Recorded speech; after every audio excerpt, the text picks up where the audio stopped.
So before we go over and review all the major mechanisms that I just talked about in the PowerPoint slide, I just wanted to go over the genetic structure of immunoglobulins. So the genetic structure. And this is for both the heavy and the light chains loci. And then there's the light chain loci, which I'm just going to call the light loci. And one of the things that you may want to also make note of is that shuffling or rearrangement is a prereq for gene expression. Rearrangement is, I'm just going to write that out there, as a prereq for expression. Okay, so let's get our colors into this. So for the heavy chain loci, there is both the variable heavy and the constant domains, which we've kind of already talked about this to a large extent. The constant domain consists of about at least 4 constant domains, and then the MC, which stands for membrane coding, which encodes the anchor, which is going to, it's a hydrophobic protein that's going to anchor it into the B cell membrane. My handwriting is really bad. I know, I'm tired, but I'm sorry. So, for the VH, there's the variable, there's the joining, and then there is the D for diversity. These are all going to recombine in the process of somatic recombination to give us unique structures for our antigen binding site. So for the light chain, we have the variable light and then a constant domain. For the light chain, there's only really just one that we're going to be worried about in the final transcript there. And then for the variable light, this consists of the variable and then the joining segments, mostly just the variable. This is going to come over here.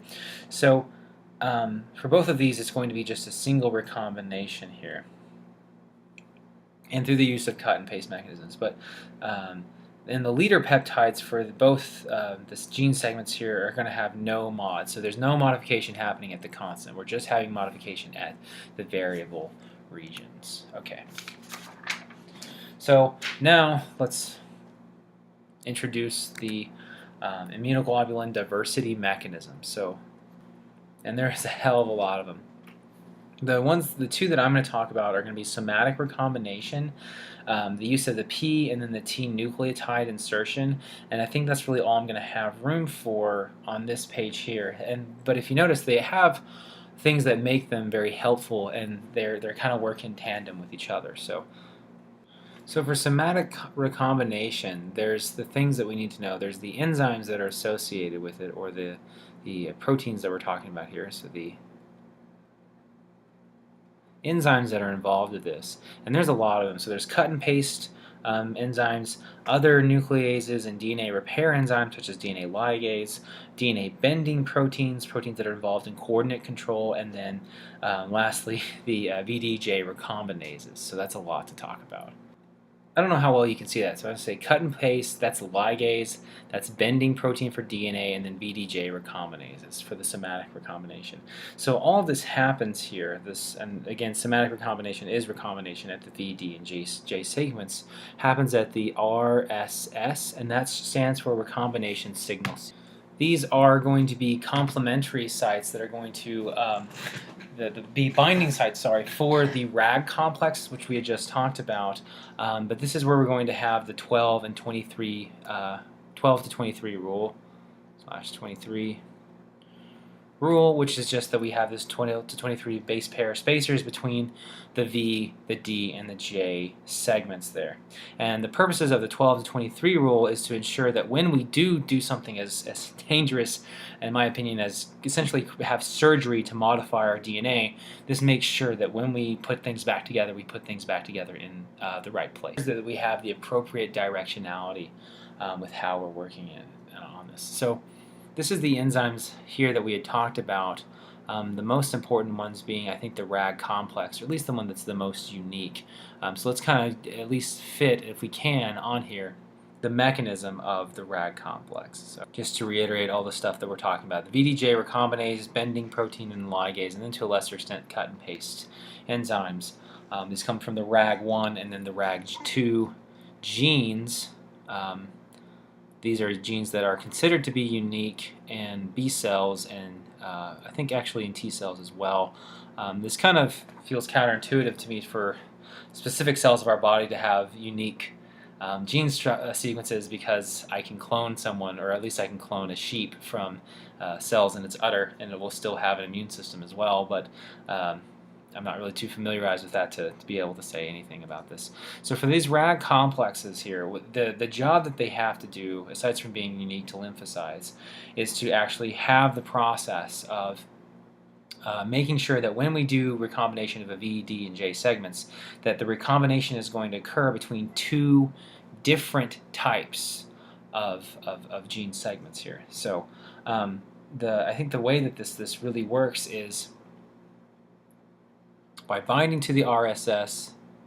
So it's binding to the RSS, and then once it's at the RSS, it's going to go ahead and result in the cleavage and then ligation processes. It's going to leave the hairpins there, but it's also going to result in the final production of the signal joint and then the coding joint. Coding joint is obviously going to contain the recombined, the recombinant, I'm going to say the R, VDJ, or sometimes just VJ, depending on the light or heavy chain, and then the signal joint is going to be degraded by exonucleases. If it has a function, we don't know what that function is at this point. Okay, so then let's move this over to the P and then the T, the P and N, sorry, nucleotide sequences. So after the Rad complex comes in, so I'm just going to go ahead and draw this here. After Rad has his thing that he's undergoing, we have single-stranded DNA hairpins. Another word for this, I probably should have specified that this is the process of junctional diversity. I feel like that's more scientific there, but it doesn't really tell you much about what its name and what it does there. So we have single-stranded DNA hairpins, and then DNA repair enzymes are going to go ahead and open up those hairpins, and we're going to have some processes here. So the hairpins are going to open up. Why? Because DNA repair enzymes are going to come in and nick those strands there. And so some things are going to happen here. So the actual process of nicking those double-stranded strands is totally random. There's not a lot of order of, or at least a lot of precision in where they cut. They don't really care. It's totally chaotic and random, located at a specific site here. So this is really similar for me, at least whenever I remembering that this is really similar to restriction endonuclease activity, in that they're going to cut and then resulting in this opening of a palindromic sequences. So restriction and nuclease activity. This result palindromic.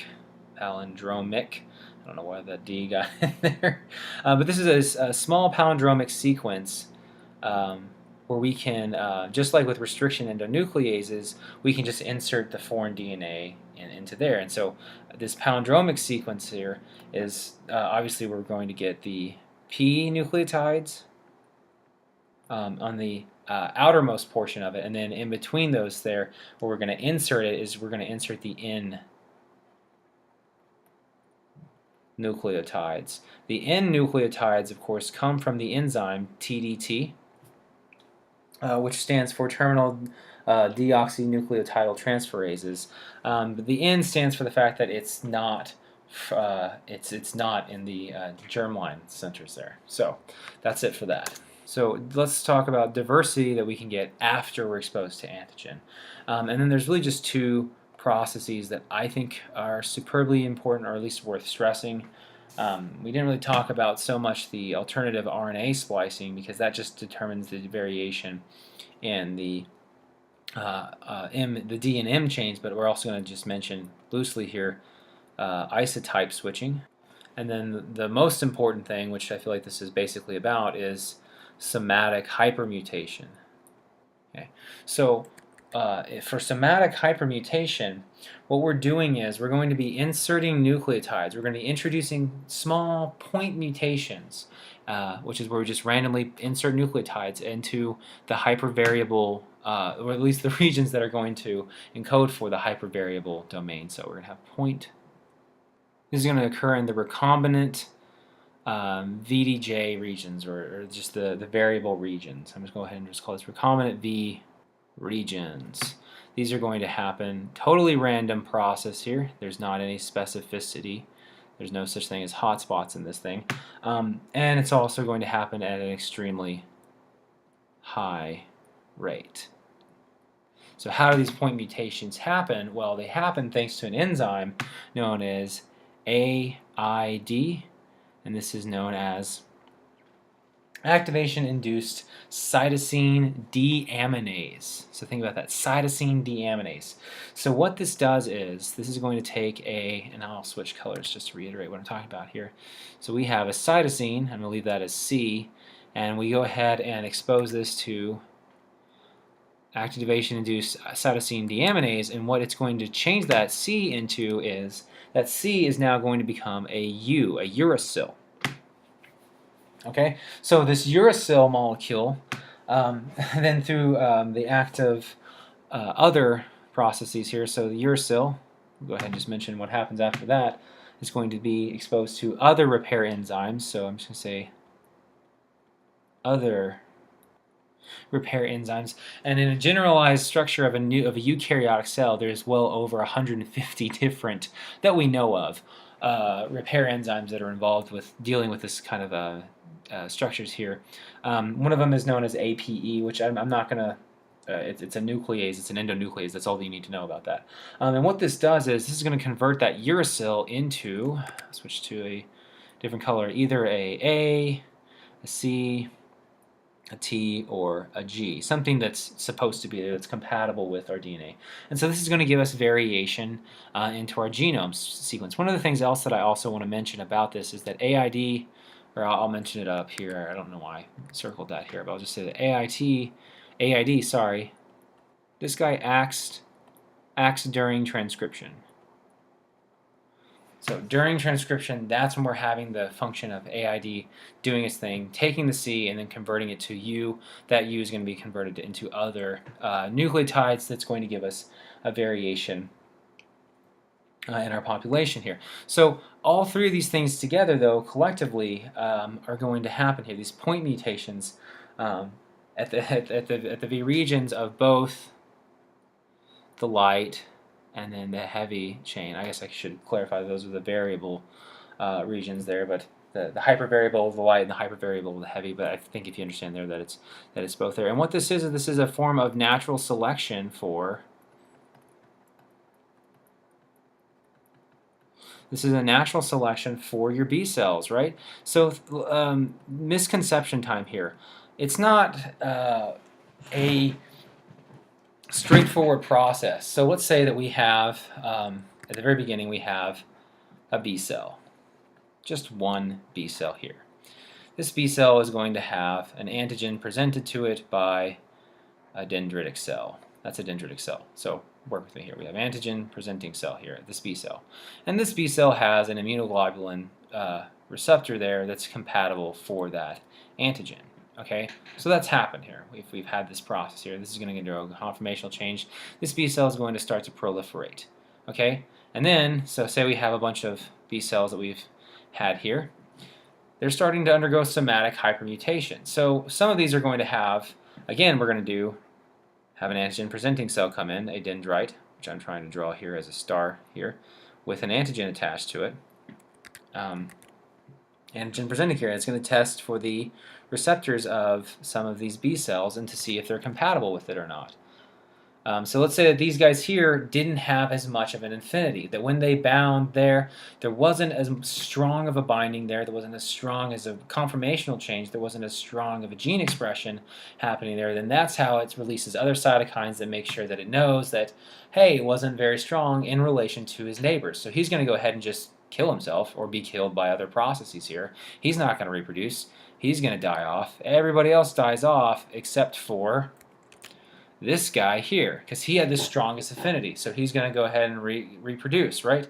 He gets to reproduce. And we keep doing this over and over and over again. And then this can happen 7 or 8 generation times. So at the end of the day, we have a very, very strong affinity. So that when we have plasma cells that's floating around in our body, that is the best of the best of the best of the best that we could come up with